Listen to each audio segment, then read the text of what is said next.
قرآن کریم کی ایک آیت کریمہ خطبہ مسنونہ کے بعد آپ کے سامنے پڑھی گئی اور اس سے پہلے آپ لوگ بنگلہ زبان میں تقریر سن رہے تھے. میں اپنی قیام گاہ پہ جہاں میں ٹھہرا ہوا تھا وہاں میں سن رہا تھا کہ اس سے پہلے اللہ کے فضل و کرم سے اردو زبان میں تقریر کرنے والے بھی آپ کے علاقے میں علماء موجود ہیں اور آپ لوگ ان کو بھی بہت ہی ذوق و شوق کے ساتھ انتہائی رغبت کے ساتھ سنتے ہیں. ہاں بس اوقات یہ ہوتا ہے کہ میں چونکہ اردو خطیب ہوں، اردو میں ہی تقریر کرتا ہوں، میری مادری زبان اردو ہے، لیکن یہ آپ لوگوں کی محبت ہے کہ آپ کے اس سیمانچل کے علاقے میں سالوں سے آنا جانا لگا رہتا ہے، جس کی بنا پہ کسی حد تک آپ کی زبان میں سمجھ لیتا ہوں اور تھوڑی بہت ٹوٹی پھوٹی زبان میں آپ کی زبان کو کہیں ضرورت پڑ جائے تو بول بھی لیتا ہوں. اور میری کوشش ہوتی ہے کہ قرآن و حدیث کی باتیں سمجھاتے وقت آپ کی زبان میں بھی اگر موقع اور مناسبت ہو تو اس کا ترجمہ آپ کی بنگلہ زبان میں بھی کر دیا جائے، لیکن اس کا قطعاً یہ مطلب نہیں کہ میں اس زبان کو بہت اچھے طریقے سے جانتا ہوں، ایسی بات نہیں ہے. تو ابھی خطبہ مسنونہ آپ کے سامنے پڑھا. خطبہ مسنونہ آپ جانتے ہیں کہ کیا ہے. بہت سارے خطبہ، بہت سارے مقرر اپنی بات چونکہ وقت مختصر ہوتا ہے اور اپنی بات کو شروع کرنے سے پہلے الحمدللہ رب العالمین والصلاة والسلام علی رسولہ الکریم وعلی آلہ وصحبہ اجمعین اما بعد کہہ کر کے بھی گفتگو شروع کرتے ہیں. لیکن چونکہ یہ علم کی مجلس ہے تو یہاں پہ علم کی باتیں ہی ہوں گی اور اس لیے میں اپنی تقریروں میں پہلے خطبہ مسنونہ ضرور پڑھتا ہوں اگر وقت اجازت دے تو. خطبہ مسنونہ کیا ہی بہترین چیز ہے. اللہ کے رسول صلی اللہ علیہ وسلم ہر مجلس میں ہر موقع پہ اس خطبہ مسنونہ کو ضرور پڑھا کرتے تھے. ان الحمدللہ نحمده ونستعینه ونستغفره ونعوذ بالله من شرور انفسنا ومن سیئات اعمالنا من يهده الله فلا مضل له ومن يضلل فلا هادي له واشهد ان لا اله الا الله وحده لا شريك له واشهد ان محمدا عبده ورسوله. اللہ کی تعریف، اس کی حمد و ثنا، اللہ رب العزت کی وحدانیت کی گواہی اور اس کے بعد محمد عربی صلی اللہ علیہ وسلم کی رسالت کی گواہی ہے اس خطبہ مسنونہ میں.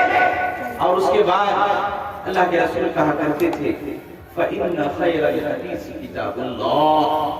بہت بڑی بات ہے. آپ مسلمانوں کے اندر اتنے بہت سارے فرقے ہیں، سب کلمہ پڑھتے ہیں اور اپنی نسبت اللہ کے رسول صلی اللہ علیہ وسلم کی طرف کرتے ہیں. سارے کے سارے اپنے آپ کو مسلمان کہتے ہیں. ٹھیک ہے مسلمان ہیں، لیکن کلمہ پڑھنے کے اعتبار سے جب کوئی آدمی کلمہ پڑھتا ہے تو اسلام میں داخل ہو جاتا ہے، جب تک کہ کوئی ایسا عمل نہ کرے جو اس کو دائرہ اسلام سے خارج کر دے. لیکن یہ جو خطبہ مسنونہ ہے اللہ کا فضل و کرم ہے کہ اس کو پڑھنے کا شرف نبی کریم صلی اللہ علیہ وسلم کے بعد صحابہ، تابعین، محدثین اور اس کے بعد صرف اہل حدیثوں کو یہ توفیق ملی کہ وہ اس خطبے کو پڑھتے ہیں. فَإِنَّ خَيْرَ الْحَدِيثِ كِتَابُ اللَّهِ. یہ سب سے بہترین حدیث، سب سے بہترین بات اللہ کی کتاب ہے. فَإِنَّ خَيْرَ الْحَدِيثِ كِتَابُ اللَّهِ وَخَيْرَ الْهَدْيِ هَدْيُ مُحَمَّدٍ صلی اللہ علیہ وسلم. اور سب سے بہترین راستہ اللہ کے رسول صلی اللہ علیہ وسلم کا راستہ ہے. اور سب سے بدترین چیز دین کے اندر نئی باتوں کا ایجاد کرنا ہے.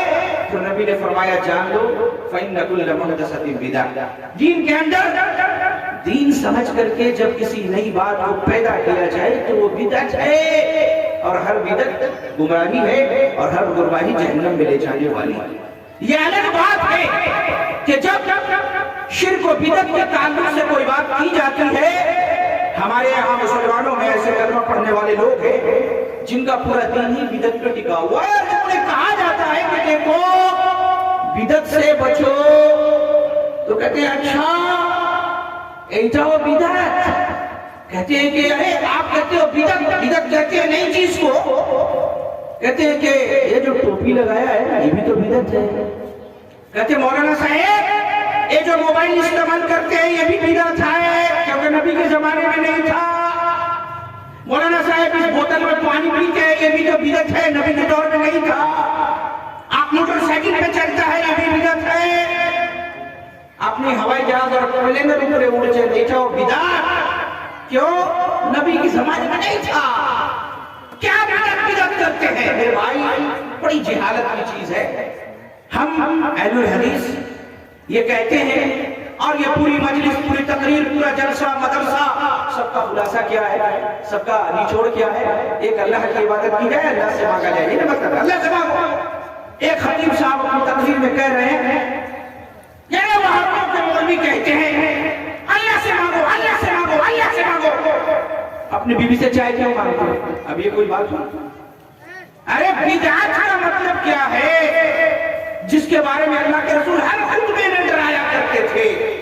بدعت کسی بھی کام کو دین سمجھ کر کے ثواب کی نیت سے کرنا، عبادت سمجھ کر کے کرنا، حالانکہ وہ چیز دین کا حصہ نہ ہو، اللہ اور اس کے رسول نے اس کو دین نہ بتایا، صحابہ نے اس کو کبھی نہ کیا، اور اس کو دین سمجھ کے کیا جائے تو یہ بدعت ہے۔ اب اگر کوئی کہے کہ یہ جو مائک ہے اسی کمپنی کا مائک، اسی شکل و صورت کا مائک، اور بالکل ہو بہو اگر ہم اس مائک میں تقریر کریں گے تو زیادہ ثواب ملے گا، یہ بدعت ہے۔ انسان بدعت کو سمجھے کہ بدعت اللہ کے رسول صلی اللہ علیہ وسلم کے دین کے اندر میں دین سمجھ کر کے کسی بات کو ایجاد کرتا ہے، یہ بدعت ہے۔ بہرحال میرا موضوع جو ہے وہ یہ جو جلسہ کمیٹی کی طرف سے دیا گیا، بہت ہی اہم، بہت ہی حساس موضوع، بہت سارے لوگ اٹھ کر کے جا رہے ہیں، بہت ہی اہم بات کہ نماز کا حکم کیا ہے شریعت میں، اور نماز کو ترک کرنا اور نماز کو چھوڑ دینے کا گناہ کیا ہے، نماز کی اہمیت کیا ہے۔ اور آپ نے عالموں سے سنا ہوگا کہ اول ما یحاسب یوم القیامہ الصلاۃ، کہ سب سے پہلے قیامت کے دن جو چیز پوچھی جائے گی وہ نماز ہے۔ اور آپ جانتے ہیں انسان ایک ایسی مخلوق ہے کہ وہ اللہ رب العزت کی نافرمانی کرتی ہے، لیکن یہ چرند، یہ پرندے، یہ پیڑ پودے اور زمین و آسمان کی جتنی بھی مخلوق ہے سب کی سب اللہ کی فرما بردار ہے، سب اللہ کی تسبیح کر رہے ہیں۔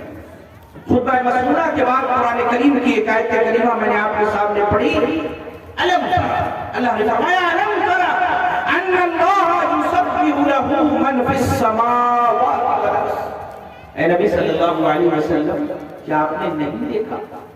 الم تر ان اللہ یسبح لہ من فی السماوات والارض، زمین و آسمان کے اندر، اس کل کائنات کے اندر جتنی بھی مخلوقات ہیں، وَالطَّيْرُ صَافَّاتٍ، یہاں تک کہ جو پرندے اپنے پروں کو پھیلائے ہوئے ہوا کے اندر آسمانوں میں اڑ رہے ہیں، سارے کے سارے اللہ کی تسبیح کر رہے ہیں۔ اور پھر آگے اللہ نے فرمایا كُلٌّ قَدْ عَلِمَ صَلَاتَهُ وَتَسْبِيحَهُ، ہر جانکار کو اس کی تسبیح اور اس کی نماز کا طریقہ معلوم ہے کہ اللہ کی عبادت کیسے کرنی ہے، اس کی تسبیح کیسے کرنی ہے۔ لیکن انسان ایک ایسا نالائق، ناہنجار اور اس قدر بے وقوف مخلوق ہے کہ یہ اللہ رب العزت کی نافرمانی کرتا ہے۔ میرے بھائی، اللہ رب العزت نے جتنی بھی مخلوق بنائی ہے، انسان اور جن کے علاوہ کوئی اللہ رب العزت کی نافرمانی کرنے والا نہیں۔ چرند ہے، پرند ہے، گائے ہے، گورو ہے، بھینس ہے، اونٹ ہے، زیبرا ہے، چیتا ہے، شیر ہے، ببر ہے، یہاں تک کہ یہ جو ناپاکی اور غلاظت کے اندر میں کیڑے مکوڑے ہوتے ہیں، اللہ نے جس کو جس کام کے لیے پیدا کیا ہے وہ اپنا کام کر رہا ہے۔ تمام مخلوق اللہ کی تسبیح بیان کر رہی ہے، اللہ کے حکم سے ادھر ادھر نہیں ہوتی، لیکن انسان اور جن، یہ دو مخلوق ہیں کہ جو اللہ کی نافرمانی کرتے ہیں۔ حالانکہ اللہ رب العزت نے انسان کو اشرف المخلوقات بنایا. فرمایا اللہ رب العزت نے وَلَقَدْ كَرَّمْنَا بَنِي آدَمَ فِي الْبَرِّ وَالْبَحْرِ. خوشی اور غمی میں ہم نے انسان کو مکرم بنایا، لیکن انسان اللہ رب العزت کی نافرمانی کیا ہوا ہے. ارے چلو بھائی تو اللہ کی تصویر کر رہے ہیں، لیکن ہم کیوں نہیں کرتے؟ کیونکہ انسان ایک ایسی مخلوق ہے اور جن یہ دونوں کے دونوں جس کو اللہ نے اختیار دیا ہے. اِنَّا هَدَيْنَاهُ السَّبِيلَ إِمَّا شَاكِرًا وَإِمَّا كَفُورًا. ہم نے تمہیں راستہ دکھا دیا، اب تم نیکی کا راستہ اختیار کرو یا پھر برائی کا راستہ اختیار کرو. لیکن انسان شیطان کے بہکاوے میں آ کر کے برائی کے راستے کو زیادہ اختیار کرتا ہے. بھائی انسان کے اندر جو اللہ تعالیٰ نے دو صفتیں رکھی ہیں، بات تھوڑی گاڑی ہے لیکن میں اس کو آسان کر کے سمجھا دوں گا. انسان کے اندر میں دو قسم کی خصوصیت، دو قسم کی کوالٹی پائی جاتی ہے. مطلب آپ اس کو اپنی زبان میں کہیں کہ مانوشیر موٹے دوروں کو میں کوالٹی کا پاوا جائے. دوروں کو دو طرح کی کوالٹی پائی جاتی ہے، ایک قوت بہیمیہ اور ایک ہے قوت ملکوتیہ. مانا قوت بہیمیہ والملکوتیہ. ایک قوت بہیمیہ اور ملکوتیہ کیا ہے؟ قوت بہیمیہ یعنی کہ شیطانوں والی، جانوروں والی جو خصلت ہوتی ہے وہ بھی انسان کے اندر میں. اور قوت ملکوتیہ فرشتوں کی جو صفت ہے، جو کوالٹی ہے، وہ بھی انسان کے اندر پائی جاتی ہے. قوت بہیمیہ اچھی خصلت اور بری خصلت کے درمیان بہیمیہ یعنی شر، برائی، اور قوت ملکوتیہ یعنی کہ خیر. اب انسان کی جو فطرت ہے تو انسان کو یہ چاہیے کہ وہ اگر محنت کرے، اللہ نے اس کی فطرت، انسان کی جو فطرت ہے یعنی کہ ہم اور آپ انسان ہیں. دیکھیے اس سے پہلے آپ نے تقریریں سنی، بہت سارے واقعات، بہت ساری احادیث. ابھی جو ٹاپک مجھے دیا گیا ہے میرے بھائی، آپ سن کر کے جائے. بہت اہم ٹاپک ہے نماز کا. آپ نہیں جانتے انسان کس قدر گمراہی میں پڑا ہوا ہے. اللہ رب العزت نے جو انسان کو پیدا کیا ہے، اس کی جو فطرت ہے، اس کا جو نیچر ہے، اس نیچر اور فطرت کو اگر وہ اس پر محنت کرے تو انسان محنت کر کے فرشتوں کی صف میں شامل ہو سکتا ہے. وہ فرشتے جو ہر وقت اللہ کی تسبیح کرتے ہیں، نماز پڑھتے ہیں، انسان کے اندر یہ چیز موجود ہے، لیکن انسان اس چیز کو سمجھنے کے لیے تیار نہیں. اور امام شافعی رحمۃ اللہ علیہ نے کہا تھا کہ اگر اللہ رب العزت انبیاء کو نہ بھیجتا، اگر اللہ رب العزت نبیوں کو نہ بھیجتا، تب بھی انسان کی جو فطرت ہے، اگر انسان اس پہ غور و فکر کرے تو اللہ کی ہی عبادت کرے گا. اللہ کو چھوڑ کر کے کسی مزار، کسی پیڑ، کسی پہاڑ، کسی پتھر، کسی درخت، کسی شجر، کسی حجر اور کسی پرندے کے سامنے اپنے سر کو نہیں جھکائے گا. اللہ رب العزت نے جب انسان کو پیدا کیا، پیدا کرنے سے پہلے عالم ارواح میں جہاں روحیں رہتی ہیں وہاں اسے عہد لیا، الستو بربکم. اللہ نے فرمایا کہ کیا میں تمہارا رب نہیں ہوں؟ عہد الستو اس کو کہتے ہیں.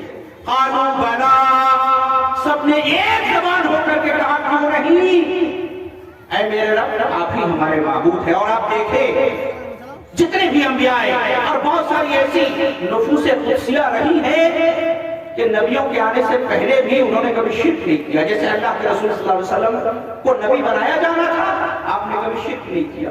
نبی صلی اللہ علیہ وسلم کی ذات گرامی، آپ کی ذات کا کیا کہنا. اللہ اکبر. اللہ کے رسول صلی اللہ علیہ وسلم کی پیدائش مکے کے اندر میں ایک بہترین خیر کا ماحول لے کر کے آئی. اللہ کے رسول صلی اللہ علیہ وسلم کا جو صدر ہے یعنی کہ جو چھوٹے بچے ہوتے ہیں نا، چھوٹے بچے ہمارے درمیان، بچے کیا کرتے ہیں؟ بچے کھیلتے ہیں نا، وہ نہ کرتا پہنا، نہ پاجامہ پہنا، نہ لنگی پہنی، نہ چڈی پہنا کر کے گھومتے. ہم آپ سب بچپن میں ایسے گھومے ہوں گے. بچے کی شرمگاہ پہ لوگوں کی نظر پڑتی ہے جب بچہ اٹھتا ہے، بیٹھتا ہے، کھیلتا ہے، کودتا ہے. اللہ کے رسول صلی اللہ علیہ وسلم کے بارے میں آتا ہے کہ آپ کی شرمگاہ بچپن میں بھی صرف ایک بار کھلی، وہ یہ کہ جب خانہ کعبہ کی تعمیر کے وقت پتھر وغیرہ سر پہ اٹھانا تھا تو آپ نے تہمت کھول کے ڈالا تھا سر پہ، پھر اس کے بعد کچھ ایسا ہوا کہ اس تہمت کو باندھ دیا گیا، آپ صلی اللہ علیہ وسلم کا صدر